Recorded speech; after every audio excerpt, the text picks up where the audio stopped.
Guys, we have 24 divided and 8 divided by 2. If we ignore parentheses and go left to right, then 24 divided by 8 equals 3. Now 3 divided by 2, right? 3 divided by 2 equals 1.5. This gives us 1.5, but this is wrong. Why it is wrong? Parentheses change the order. We must do what's inside parentheses first. Now let's solve it correctly. Step 1, parentheses first, right?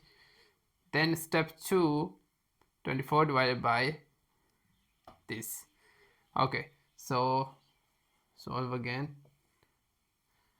24 divided 8 divided by 2 equals 4, right? Now 24 divided by 4